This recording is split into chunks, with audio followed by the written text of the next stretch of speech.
Chapter 1. Jonah. This was the stupidest thing I'd ever done. Take an adventure, they said. Do something wild, they said. Flying in a float plane to a tiny town in nowhere, Alaska was definitely wild.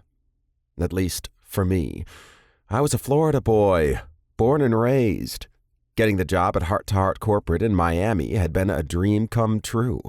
Creating digital content and traveling around the country to cover local heart-to-heart events in various cities was both exciting and exhausting.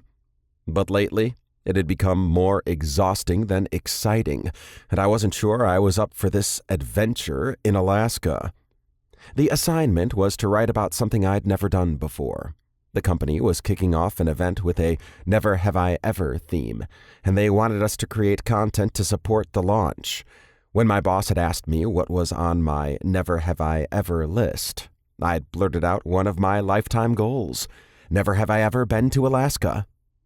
Now that I was on an ancient toy airplane bumping across the Chugach and Taktina Mountains to the Alaska Range, I was beginning to think not having ever ventured here was a good thing.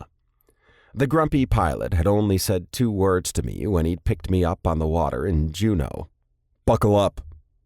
Now that we were in the air, I realized how silly it must have seemed to him that I needed a ride from Juneau instead of Anchorage. I tried explaining. "There was a misunderstanding with the travel department," I shouted into the headset. Since I was the only passenger on his plane, I sat in the co-pilot's seat. I kept my hands balled together in a tight clasp in my lap to keep from accidentally steering us to our deaths with my very own steering wheel yoke thing. "Don't care," he said back in a too calm voice, considering the plane felt like it was going to break apart and drop us from the sky at any minute. "A fair's a fare." "Nice," I muttered. "Great. Good. Awesome." I tried not to look over at him, but I couldn't help it. When he'd hopped out of the little plane on the wooden dock in Juneau, I'd noticed his muscular thighs displayed perfectly in snug jeans and the soft, worn t-shirt lovingly gripping his toned chest. He was a sexy grump. My kryptonite. Fuck. "What's your name?" I asked, out of nerves more than anything. I'd hired a company called Knockwood Aviation for the interior flight, which should have clued me in about the quality of the equipment they used, but the pilot himself wore a t-shirt with a faded Valentine Air Taxi logo on it. "Pete." I nodded stupidly. "Pilot Pete. Got it." He turned narrow eyes at me, and I noticed sexy little crow's feet, probably caused by the sun. "Just Pete." "Just Pete." I muttered with a sigh. The silence fell again, only it wasn't silent so much as horrifically loud, like a gargantuan rattling buzzsaw right in my ear.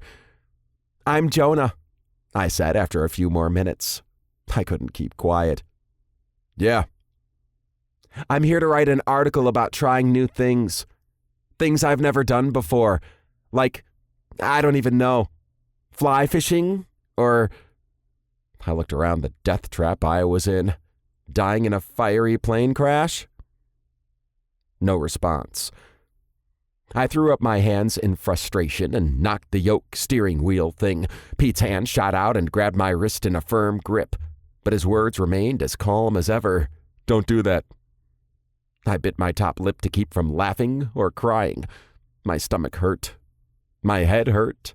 I hadn't slept in 2 days because of deadlines and travel stress. All I wanted was to land and pour myself into a bed for at least 24 hours. "Sorry," I said quickly, trying to clasp my hands back in my lap again. Pete's grip stayed firm on my wrist, and I could have sworn his thumb slid the slightest bit over the back of my hand as he finally pulled his arm back. My stomach flipped over, and I almost vomited. Instead, I gagged a little, and Grumpy Pete noticed. He shoved an air sickness bag at my chest. "Don't fuck with my baby."